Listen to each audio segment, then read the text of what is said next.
Michele Bachmann has decided to get off. She's not going to run for re-election. Why not, Lisa? What a tragedy it is for the fact checkers that she's no longer on the scene, of course, because she was someone that was known for making statements that fact checkers love to pounce on. She is not running for re-election. She faced a really tough fight. She was going to be up against a Democrat who nearly beat her last time. She also is facing investigations from the FEC and the FBI into her campaign finances. She, of course, in her 8-minute video about why she was stepping down, said it wasn't about the investigations, right, which usually means it is about the investigations. But I think this, from Michele Bachmann's perspective, this allows her to preserve some of her role as this heroine of the Tea Party movement. She can still go out there and maybe get her Fox News contract. She can certainly hit the speaking circuit, maybe do a book, and it certainly preserves her ability not only to be an important voice in that movement, but also to cash in. So you could see from a personal standpoint why she would make this decision. She really, it's funny. The more you see a lawmaker on television or speaking out publicly in these types of ways, the less influence they really seem to have on Capitol Hill, especially on the House side.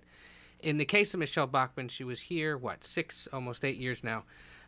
Can't name any real significant legislative accomplishment. Hasn't been known to be able to, be a bridge builder, if you will, between members of her own party and Democrats, for that matter. Isn't really in the good standing of House leadership.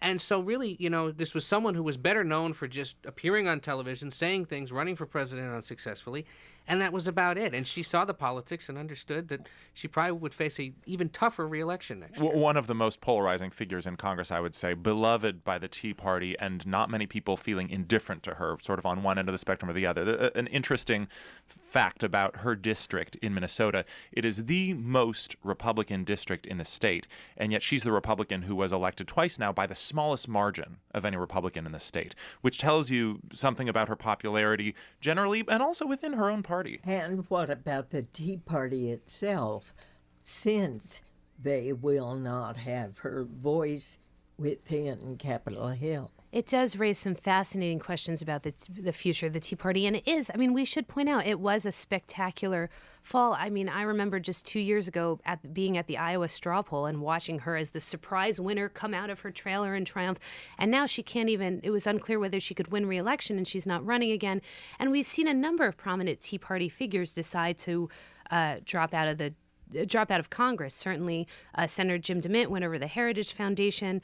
Steve King decided not to run for Senate. So they're opting to either stay where they are or go for positions outside. And I think there are questions about whether the Tea Party can be effective if they don't have voices advocating their positions in the inside. We'll certainly see this when we debate the debt ceiling next. Sometimes something the Tea Party is consistently opposed to raising. In October, it'll certainly be their first next big test. And I think, you look at the fates of Congressman Joe Walsh from the Chicago suburbs, who was a Tea Party favorite, Congressman Alan West from the upper East Coast of Florida, who lost in a narrow race. Steve King faced a pretty significant challenge this last time, won, but could, conceivably face another one. So I think she saw that these other Tea Party figures who are, voice boxes for their opinions, who have a national following, cannot seem to deliver back home. And I think I went to Alan West's district, I went to Joe Walsh's district, and the thing you would hear over and over again was he's spending more time on Fox News than he is worrying about my concerns and the concerns of people here. And we know that Bachmann was facing similar criticisms in Minnesota. One thing we should point out is that she could raise money, and a lot of these figures can raise money. She was I think she was the third highest fundraiser in the House on the Republican side after John Boehner and Eric Cantor, of course, in the leadership. And Alan West in previous years. He was one of the top, and again, another Tea Party because, guy. All you need to do is go on Fox News and the money flows in, or you have a viral moment on the House floor that goes viral.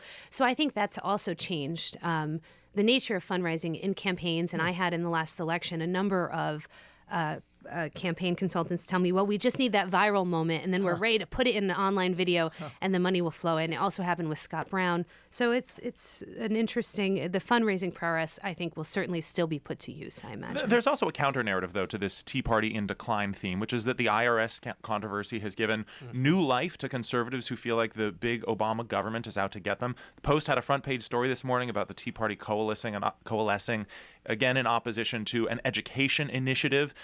And as healthcare gets implemented this fall, sign-ups beginning October 1st, insurance becoming available January 1st, you can imagine that some of that opposition is going to be revived again as well. Oh, it And will be Michele essential. Bachmann was an IRS lawyer early in her career, we should point out. So I imagine she will have plenty to say about that issue. Unless you think the Tea Party's in decline, remember 3 of its biggest stars are now over in the Senate. Mike Lee of Utah, Rand Paul of Kentucky, Ted Cruz of Texas. All 3 of them.